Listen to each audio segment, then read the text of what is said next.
Hello everyone, সবাই কেমন আছেন? আশা করি সবাই খুব ভালো আছেন। আমার আর একটা নতুন ব্লগে সবাইকে স্বাগত জানিয়ে আমি আজকে আমার ব্লগটা স্টার্ট করে দিচ্ছি।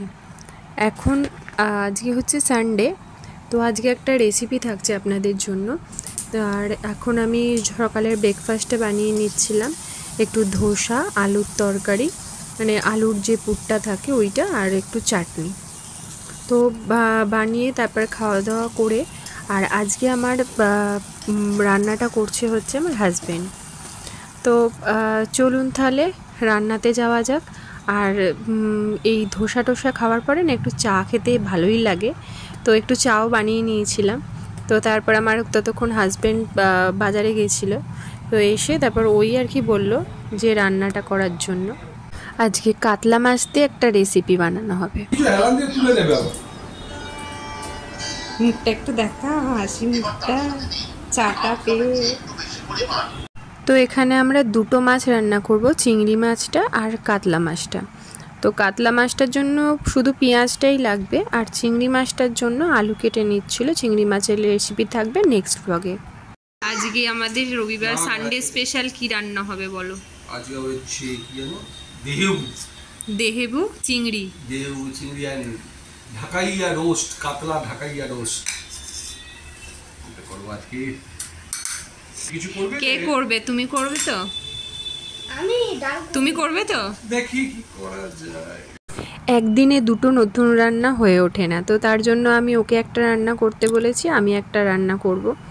যেই এখন বললাম তুমি করবে তো, ব্যাস দেখি। বাট ওই করেছিল রান্নাটা, আমি একটু হেল্প করেছিলাম। তো চলুন তাহলে রান্নাটাতে কি কি লাগছে একটু দেখে নিন। শুধু পেঁয়াজই লাগছে যদিও, আর কিছু সেরকম লাগছে না। আর ধনে পাতা লাগবে, আর নুন, তেল, ব্যাস এইটাতেই রান্নাটা কমপ্লিট হয়ে যাবে। কাতলা মাছের যেটা রান্নাটা হবে সেটা।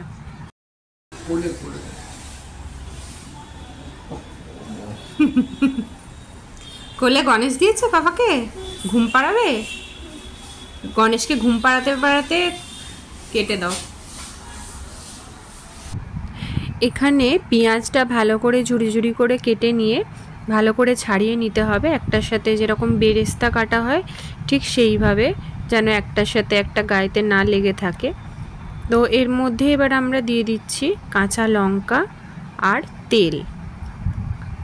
আর এখানে মাছগুলো আমি শুধু নুন আর হলুদ মাখিয়ে নিচ্ছি, এর মধ্যে আর কিচ্ছু দেওয়া নেই, অনলি নুন আর হলুদ মাখিয়ে নিয়েছি।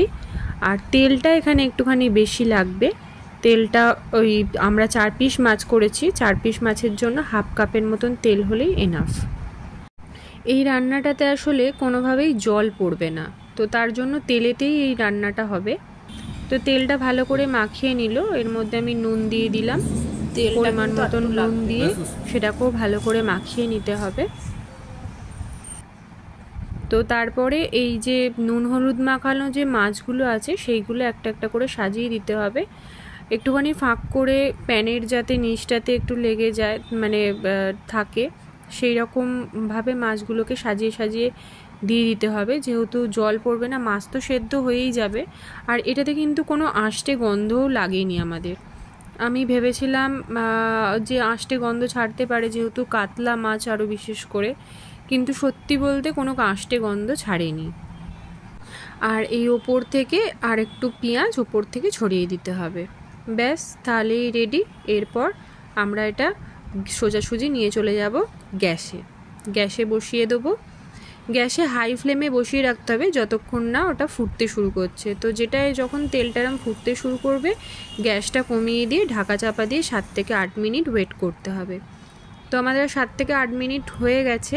এরপর ঢাকনাটা খুলেছি, খোলার পরে ওপর থেকে কিছুটা ফ্রেশ ধনেপাতা ছড়িয়ে দিতে হবে, ছড়িয়ে দিয়ে তারপরে মাছগুলো উল্টাতে হবে।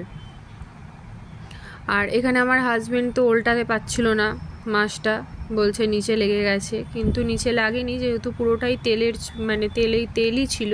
এটা সবথেকে ননস্টিকের প্যানে করলে খুবই ভালো হবে। তো এটা আমার লোহার তাওয়া ছিল, এটা তো কোনোভাবে লেগে যায়নি। তো তারপর আমি নিজেই উল্টে দিলাম, এরকম করে আবার উল্টে মানে হালকা একটু ব্রাউনিশ মতন কালার চলে আসলেই রান্নাটা আমাদের রেডি হয়ে যাবে। আর এটার গন্ধটা এত সুন্দর হয়েছিল খেতে, ধনেপাতা আর এই পেঁয়াজেরই গন্ধটা খুবই সুন্দর হয়েছিল। আর এই যে আমি উল্টে উল্টে দিলাম, একটু কালার এসছে, এরকম একটু ব্রাউনিশ কালার চলে এলেই আমাদের মাছটা রেডি হয়ে যাবে। দেখুন আমাদের মাছটা এখন রেডি। হ্যালো, আর আমার এখন আমি রান্নার তো করছি, সকাল থেকে দেখছেনই রান্নার আজকে অনেক তোড়জোড়। আজকে আমার হাজবেন্ডই সব রান্না টান্না আর কি জোগাড় করে দিয়েছে, আজকে সানডে। আর ও ওই ফিশের যেটা কাতলা মাছের যেটা রান্নাটা সেটাও করে দিয়ে গেছে, মানে করেছে। প্রনের যে রেসিপিটা, সেই রেসিপিটা আপনাদের সাথে আমি শেয়ার করব, কিন্তু সেটা এই ব্লগে নয়, নেক্সট ব্লগে আপনারা সেই রেসিপিটা পাবেন। আর ট্রাই করে দেখতে পারেন, যদি ভালো লাগে তাহলে আপনারা বাড়িতে রান্না করে দেখতে পারেন, অবশ্যই ভালো লাগবে আমার মনে হয়। আর আমরাও আগে টেস্ট করবো, এরকম করে আমরা কোনোদিনও খাইনি এখন অবধি, এটা ফার্স্ট টাইম একটা নতুন রেসিপি ট্রাই করছি দুটো। তো সেটা আমরা দেখবো খেয়ে, যদি ভালো লাগে সেটা অবশ্যই আপনাদের সাথে কীরকম লাগলো সেটাও অবশ্যই আপনাদের সাথে আমি শেয়ার করবো। তো চলুন তাহলে চিংড়ি মাছের রেসিপিটা আমি করে নিই, কিন্তু এটা নেক্সট ব্লগে দেখতে পাবেন। আজকে প্রচুর লেট হয়ে গেছে বলে আমি মিঠির খাবারটা মেখে দিয়েছিলাম, সোমকে বললাম যতটা পারবি খাওয়া, আর সোমকেই মাঝে মাঝে খাইয়ে দিতে হয়। এইবার কাতলা মাছের রেসিপিটা টেস্ট করার পালা। ভালো হয়েছে মনে হচ্ছে, মা তো খেয়ে মনে হয়েছে, মা তো বলেছে যে খুব ভালো হয়েছে। তবে এই প্রথম করলাম, অবশ্যই ননস্টিকের তাওয়া হলে বেশি ভালো হতো। হ্যাঁ, বাট প্রথমে এর জন্য ধন্যবাদ অবশ্যই দেওয়া উচিত। এটা একটা নতুন আইটেম, আমরা শিখেছি যার থেকে, তাকেও ধন্যবাদ দেওয়া উচিত। আমি কোথাও আমরা দেখে শিখেছি, সেটা অ্যাপ্লাই করলাম আমরা। হ্যাঁ, ইউটিউব দেখেই আর কি শিখেছি। ভালো হতো, ভালো। এটা কি একটু লেবুর রস নিলে ভালো লাগবে?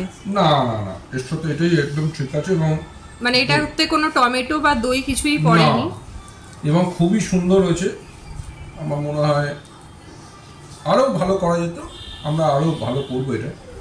এখন যেটুকু করেছি সেটাতে আমার মনে হচ্ছে 10-এ 7 দেওয়া যেতে পারে। আমার নিজেই করেছি, এটা আমি নিজে করেছি, তাই।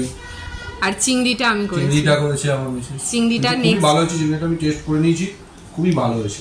চিংড়িটা নেক্সট ভিডিওতে থাকবে।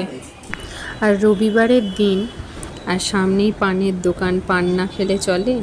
তো আমার হাজব্যান্ড নিয়ে এসেছিলো, দুটো পান নিয়ে এসেছিলো। পানগুলো এতটাই বড়, একজনে খাওয়াটা পসিবল না, মানে একটা আধখানা করে আর কি দুজনকে খেতে হয়, এতটাই পুর ঠাসা থাকে।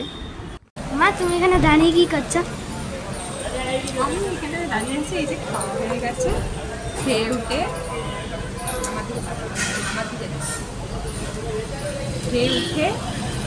একটু পান খাচ্ছি, খেতে খেতে চুলটাও একটু শুকনো হবে, দিয়ে একটুখানি ওয়েদারটাও এত সুন্দর, মেঘলা ওয়েদার রয়েছে। তো ওয়েদারটা এত সুন্দর হলে মানে বৃষ্টি পড়ছে না, আমার বৃষ্টির থেকেও মেঘলা ওয়েদারটা বেশি ভালো লাগে। বৃষ্টিটা অতটা ভালো লাগে না আমার, কিন্তু বৃষ্টির থেকে বেশ মেঘলা ওয়েদার থাকবে আমার মানে খুব ভালো লাগে। বেশ লং ড্রাইভে যাবো, এরকম বারান্দাতে দাঁড়িয়ে থাকবো, আমার খুব ভালো লাগে। ওই জন্য এখানটাতে একটু দাঁড়িয়ে আছি। এরপর আমরা বিকেলবেলা কোথাও একটু যাবো তো, তাই তো? হ্যাঁ, বিকেলবেলা কোথাও একটু যাবো, একটু কাছাকাছি কোথাও ঘুরতে টুরতে যাবো, দিয়ে তারপরে সোমের আবার পরীক্ষা, ফ্রাইডে থেকে পরীক্ষা, দিয়ে একটু পড়তে বসতে হবে, নাহলে সানডে পুরো ছুটিই থেকে যায়। কিন্তু আজকে সেটা করতে হবে না, পড়তে বসতে হবে। একটু দাঁড়িয়ে একটুখানি একটু শোবো। সোমও শোয়নি আজকে এখনো, সোমকে নিয়ে শুতে হবে, না নিয়ে শুলে শোয় না। মিঠি ওদিকে ঘুমিয়ে পড়েছে, ওর বাবা ঘুম পাড়িয়ে দিয়েছে। মাছ ধরেছিস? মাছ উঠেছে একটা। আর আমরা আর বিকেলে কোথাও বেরোতে পারিনি, ভীষণ বৃষ্টি চলে এসেছিলো, কন্টিনিউ বৃষ্টি পড়ছিল। আর তো বিকেলবেলা আমরা এখন চাটা খেয়ে নিলাম। মিঠিকে আর সোমকে একটুখানি ঘুরিয়ে দিয়েছিল ওর বাবা, একটু অল্প বৃষ্টি থামতে। আমি আর কোথাও বেরোইনি, আর রাত্রিরে রান্নাও করতে হবে, তো তার জন্য আমি আর বেরোইনি, বাড়িতেই ছিলাম। আর তো চলুন তাহলে আজকের ব্লগটা এখানেই শেষ করছি। আবার দেখা হবে নতুন একটা ভিডিওতে। ততদিন আপনারা সবাই ভালো থাকবেন, সুস্থ থাকবেন। Take care, by.